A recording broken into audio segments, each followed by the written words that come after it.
ये बताइए 2014 के बाद से 2023 के बीच में जवानों के ऊपर कितनी हमला हुआ है। आप ये बताइए, एक पुलवामा हमला हुआ उसी तर्ज पे हुआ, महाराष्ट्र में जो हमला हुआ तो उसी तर्ज पे हुआ, 50 जवानों की शहादत हुई थी। वही तर्ज पे छत्तीसगढ़ के अंदर हमला हुआ, उसी तर्ज पे पठानकोट का हमला हुआ, वही तर्ज आपने पुंछ के अंदर देखा। और उसके बाद देखिए जवानों के ऊपर आपने फिंगर कोट पे जब हुआ था, बात वहाँ की कर रहा हूँ, पठानकोट उसके लद्दाख की बात कर रहा हूँ, जब 8वें और 4थे पे आ गई है चाइना, उसको भी आपने दबा दिया। आप किनसे आशा करते हो? वो एक तथाकथित राष्ट्रभक्त की बात तो करते हैं, लेकिन उस पर अमल कितना करते हैं? अगर वो इतना ही राष्ट्रहित की बात करते, आप वन रैंक वन पेंशन के नाम पे राजनीति में आए थे और सत्ता में आए थे आप बताइए 2 महीने से यहाँ पे जंतर मंतर पर देश के जो पूर्व सैनिक है वो सड़क पे बैठी हुई है और आपके कानों तक आवाज़ नहीं जा रही है, तो आप किस राष्ट्रहित की बात कर रहे हैं? CCN News 24 के सभी दर्शकों को मेरा नमस्कार। दर्शकों, इस वक्त मैं भारत की राजधानी दिल्ली के जंतर मंतर पे मौजूद हूँ और मेरे साथ भगवा चोला ओढ़े सुमित शर्मा जी हैं। दर्शकों, चर्चा का विषय आज रहने वाले हैं सुर्खियों में छाए हुए सत्यपाल मलिक जी, जिन्होंने अपनी अभिव्यक्ति की स्वतंत्रता का एक इस्तेमाल किया और आज से कुछ साल पहले घटित हुई एक घटना, मैं बात कर रही हूँ 2019 में हुए पुलवामा अटैक के बारे में, जो कि 40 जवानों की शहादत का एक बहुत बड़ा सवाल है, जिसके ऊपर आज तक कोई कमेटी का गठन नहीं हुआ। उस हमले के ऊपर आज तक कोई भी कार्यवाही नहीं हुई है। उसी को लेकर सत्यपाल मलिक, जो कि जम्मू कश्मीर और 5 राज्यों अन्य राज्यों में गवर्नर रह चुके हैं, उन्होंने एक बयान दिया जिसमें कहा, एक सोशल मीडिया के एक प्लेटफॉर्म पे आके उन्होंने एक इंटरव्यू दिया और उन्होंने बताया कि यदि जवानों को एयरलिफ्ट करा लिया जाता तो हमारे जवान बच जाते। और उन्होंने ये भी बयान दिया कि ये बात उन्होंने मोदी जी के सामने रखी थी, लेकिन मोदी जी ने उन्हें चुप रहने के लिए कहा था। और इसी के ऊपर अब इतने सवाल खड़े हो चुके हैं, इतनी बयानबाजी हो चुकी है और सत्यपाल मलिक अभी हाल फिलहाल में डिटेन भी किए गए थे, CBI की जांच भी हुई थी। चर्चा का विषय आज हमारा यही रहने वाला है। सबसे पहले सुमित जी, हमारे चैनल में आपका स्वागत है। स्वागत है आपका भी कि आप मेरे से इस मुद्दे पर बात कर रहे हैं, देश हित की बात कर रहे हैं, देश की नौजवानों के बीच में। बात यहाँ आती है मुद्दे की कि सत्यपाल मलिक ने जो सवालिया निशान सरकार से उठाया है, सरकार के ऊपर उठाया है, कि उस समय के गृह मंत्री राजनाथ सिंह के ऊपर उठाया है, ये कहीं न कहीं देश हित की बात है। बात सत्यपाल मलिक पे भी उठता है। सत्यपाल मलिक साहब पे इसलिए उठता है कि उस टाइम वो जम्मू कश्मीर के मुखिया थे और जम्मू कश्मीर के मुखिया के नाते उनका कर्तव्य बनता था कि पब्लिक के सामने ये सारी चीज़ें करना था उन्हें। मैं मानता हूं कि हाँ, एक प्रोटोकॉल होता है देश का, उस प्रोटोकॉल का उन्होंने पालन किया था और आपने चल देर सही आपने सवाल उठाया, बहुत अच्छी बात है। और मुद्दा ये अगर मीडिया के बीच में बनना चाहिए, कहने का मतलब आपके लिए एक हत्यारा मुद्दा बन जाता है चैनल को, आपके लिए वो तमाम जो माफिया है देश के चैनल के लिए मुद्दा बन जाता है। कुछ चैनलों की बात कर रहा हूँ मैं, तमाम पत्रकारिता की बात कर रहा हूँ, कुछ मीडिया हाउस की बात कर रहा हूँ। मुद्दा ये होना चाहिए तो देश हित की बात होनी चाहिए। ये बताइए 2014 के बाद से 2023 के बीच में जवानों के ऊपर कितनी हमला हुआ है। आप ये बताइए, एक पुलवामा हमला हुआ उसी तर्ज पे हुआ, महाराष्ट्र में जो हमला हुआ तो उसी तर्ज पे हुआ, 50 जवानों की शहादत हुई थी। वही तर्ज पे छत्तीसगढ़ के अंदर हमला हुआ, उसी तर्ज पे पठानकोट का हमला हुआ, वही तर्ज आपने पुंछ के अंदर देखा। और उसके बाद देखिए जवानों के ऊपर आपने फिंगर कोट पे जब हुआ था, बात वहाँ की कर रहा हूँ, पठानकोट उसके लद्दाख की बात कर रहा हूँ, जब 8वें और 4थे पे आ गई है चाइना, उसको भी आपने दबा दिया। बात लेकिन आज भी जो हमारे गृह मंत्री हैं वो इसके बारे में कोई भी खुलासा नहीं करते, इसके ऊपर अपना मुख बंद करते हैं और कहते हैं भारत अखंड, भारत अभी भी है। देखिए, गृह मंत्री और प्रधानमंत्री मोदी जी का मनसा तो वहीं जग जाहिर हो जाता है। 4 दिन पहले जब पुंछ में हमला हुआ तो तमाम उसी से 10 दिन पहले, 4-5 दिन पहले उत्तर प्रदेश में एक हत्यारा को मारा जाता तो तमाम नेताओं के ट्वीट आ जाते हैं, आपने देखा भी होगा, और 2 मिनट भी नहीं लगता है ट्वीट।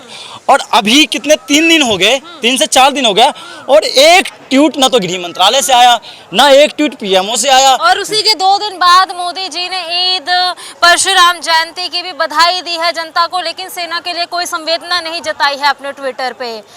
मोदी जी ही नहीं, किसी भी नेता के द्वारा संवेदना और शहीदों के लिए कोई भी नहीं आई है। वही तो बात पूछना था, आप किनसे आशा करते हो? वो एक तथाकथित राष्ट्रभक्त की बात तो करते हैं, लेकिन उस पर अमल कितना करते। अगर वो इतना ही राष्ट्र हित की बात करते, आप वन रैंक वन पेंशन के नाम पे राजनीति में आए थे और सत्ता में आए थे आप बताइए 2 महीने से यहाँ पे जंतर मंतर पर देश के जो पूर्व सैनिक है वो सड़क पे बैठी हुई है और आपके कानों तक आवाज़ नहीं जा रही है, तो आप किस राष्ट्र हित की बात कर रहे हैं। आपको वोट दिया था इन सेनाओं ने, आप ये बताइए सेनाओं ने जब सवाल उठाता है सेना कि मेरे जो योजनाएं हैं उस योजना पे काम होना चाहिए, चाहे वो सुरक्षा को लेकर हो, आप एक अग्निवीर लाकर आपने उसको भी शर्मिंदा करने का काम किया। आप ये बताइए देश हित के काम कर रहे हो उसको आप कॉन्ट्रैक्ट बेस पे डाल रहे हो हैं, आप जो देश को बेचने का काम कर रहे हो उसको फुल टाइम जॉब दे रहे हो, तो ये कैसी रणनीति ला रहे हो देश के अंदर भाई। आप अर्थव्यवस्था को आप ये बताइए रक्षा क्षेत्र में आपने रक्षा बजट को कम कर दिया है। आप एक तरफ क्या ढोल पिटने का काम करते हो कि देखो मोदी जी के आने पर सेना ने इतना कमाल कर दिया। अरे भैया सेना पहले भी मजबूत था, डीआरडीओ पहले भी था, इसरो पहले भी था। आप आज गुणगान जिस डीआरडीओ इसरो की कर रहे हो ना, वो डीआरडीओ इसरो ने पहले बहुत सारे कारनामा कर चुके हैं। मोदी जी आपके आने से नहीं होगा। और ये देश की जनता को समझना चाहिए, जिस भोली भाली जनता को गुमराह किया जा रहा है, आपको हर खबर को एनालाइज करना चाहिए। आज सत्यपाल मलिक पे इसलिए आ रहा हूँ, सत्यपाल मलिक साहब ने एक ही सवाल नहीं उठाया, सत्यपाल मलिक ने एक सवाल पे 4 निशाना बनाया। 4 निशाना कौन कौन सा? जब वो जम्मू कश्मीर के राज्यपाल थे, आरएसएस के पूर्व प्रचारक और अभी वर्तमान में भारतीय जनता पार्टी के राष्ट्रीय महासचिव राम माधव, जब वो जम्मू कश्मीर के प्रभारी हुआ करते थे राम माधव, तो 300 करोड़ का इंश्योरेंस पास कराने के लिए राज्यपाल के पास गए थे।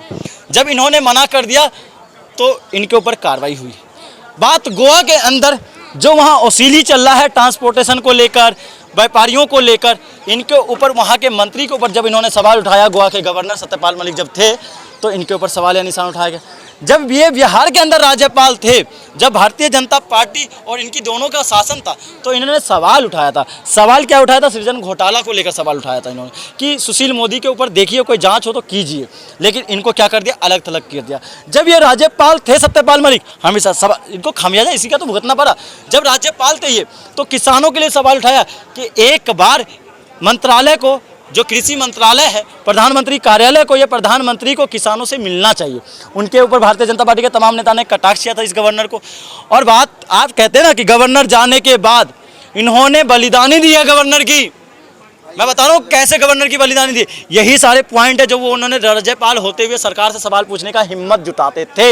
एक राज्यपाल नहीं है अभी जो सरकार से आंख में आंख डालकर सवाल पूछ रहा होता। उस टाइम सत्यपाल मलिक सवाल पूछ रहे थे। और इसका ऐसी बातें आ रही हैं बाहर कि उनका पॉलिटिकल करियर जो है वो नीचे की ओर जा रहा है, उन्हें पार्टी से दुश्मनी सी हो चुकी है, इस वजह से वो इस प्रकार के खुलासे कर रहे हैं। सुनिए, अगर उन्हें पार्टी, अगर उन्हें इतना अच्छा लगता तो ये सारे बयानात वो नहीं देते। जब वो राज्यपाल होते हुए इतने सारे बयानात दे रहे हैं तो देश की जनता को समझने चाहिए। लेकिन देश की जनता को गुमराह किया जाएगा इन बातों के नाम पर। कहने का मतलब इन बातों के नाम पर जनता भी कुछ ऐसी इस प्रकार की प्रतिक्रिया दे रही है, चाहे सेना के जवान भी, की केवल एक राजनीतिक टोटका है। सुनिए राजनीतिक टोटका जिन सत्यपाल मलिक पे आप कटाक्ष कर रहे हैं, मैंने कहा अगर वो है भागीदारी तो उनको भी कार्रवाई होना चाहिए। मैंने पहले ही कह दिया आपको। लेकिन मैं इस राज्यपाल का इसलिए तारीफ करता हूं कि राज्यपाल रहते हुए, क्या बिहार का राज्यपाल रहते हुए इन्होंने कटाक्ष नहीं किया था किसानों को लेकर? है ये राज्यपाल रहते हुए सेनाओं के अंदर सुख सुविधाएं बढ़नी चाहिए, क्या इनको लेकर सवाल नहीं किया था इन्होंने? तो आप कैसे कह रहे हैं कि सरकार से ये सवाल पूछने का हिम्मत अब जुटाया इन्होंने? एक प्रोटोकॉल होता है, उस प्रोटोकॉल को इन्होंने उल्लंघन नहीं किया था उस समय। प्रोटोकॉल का उल्लंघन, आप राज्यपाल रहेंगे तो आप एक इंटेलिजेंस की बात बाहर तो निकालोगे, इस बात को आप मानना पड़ेगा। इस देश की जनता को समझना चाहिए। देश की जनता क्या होती है, 4 लाइन के व्हाट्सएप यूनिवर्सिटी के जो कॉलोनिया में जो बातें चल रही है उन पे विश्वास कर लेती है, जो कि विश्वास नहीं करना चाहिए। अगर वो 4 लाइनें आ रही है तो आपको उसको एनालाइज करना चाहिए। आप कितना भी कर लिए, डिग्री, असली डिग्री कॉलेज से मिलता है, असली डिग्री व्हाट्सएप से नहीं मिलता है।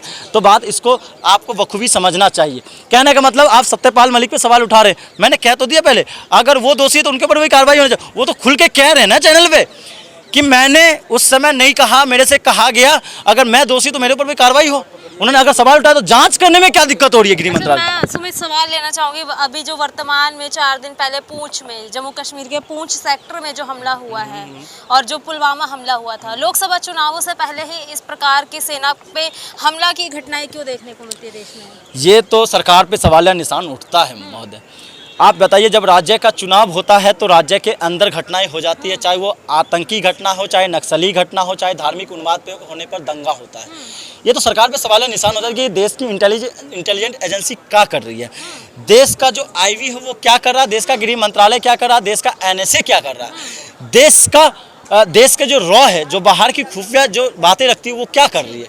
तो आप ये बताइए, आप ये हर जो हमला देखिएगा ना, एक ही सिरे में हुआ है। कहने का मतलब सब में ब्लास्टिंग किया गया और सब में एक ही चीज किया गया। तो आपने क्या नया सिस्टम कॉमन चीज है कि लोकसभा चुनाव भी जब आसपास हाँ, वही चीज मैं ये तो कहना, राजनीतिक मंशा नहीं है तो ये हो कैसा रहा है। क्या जवान जो देश की रक्षा के लिए अपने परिवार को छोड़कर बॉर्डर पे खड़ा हो रहा है, जंगलों में खड़े हो रहे हैं अपने घरबार को छोड़कर, अगर वो खाने की मांग करे तो भी वो देश के खिलाफ हो जा रहे हैं, और अपनी सुरक्षा की बात करें तो भी देश के खिलाफ हो जा रहे हैं, और उसके बावजूद भी अगर उनकी सुरक्षा नहीं हो रही है तब सवाल उठाया जा रहा है देश पे, तो वो देश विरोधी हो जाते हैं।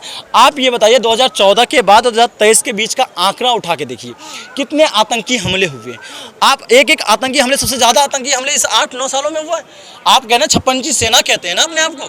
आप ये बताइए, सरकार आने के तुरंत बाद इतने सारे आपके पठानकोट हो जाता है, आपके पुलवामा हो गया, पुलवामा के बाद इतने उड़ी का मामला हो गया, आपके पूंछ हो गया, लद्दाख हो गया, आपके महाराष्ट्र का हो गया, आपके छत्तीसगढ़ के अंदर हो गया, आपके अरुणाचल प्रदेश के अंदर हो गए, सिक्किम के अंदर डोकलाम में हो गया। कितने मामला, कितने घटना बताऊं मैं, हैं? और आप कहते हो कि देश सुरक्षित हाथों में है। आप बढ़ चढ़ के बताते हो, जब देश के सेना के शौर्य की बात आती है तो अपनी प्रशंसा ले लेते हो, मीडिया में चला देते हो, लेकिन जब देश की सेना की जब सुरक्षा की बात आती है तो उस टाइम पीछे हट जाते हो। ये रणनीति और ये दोहरी नीति देश स्वीकार नहीं करेगा।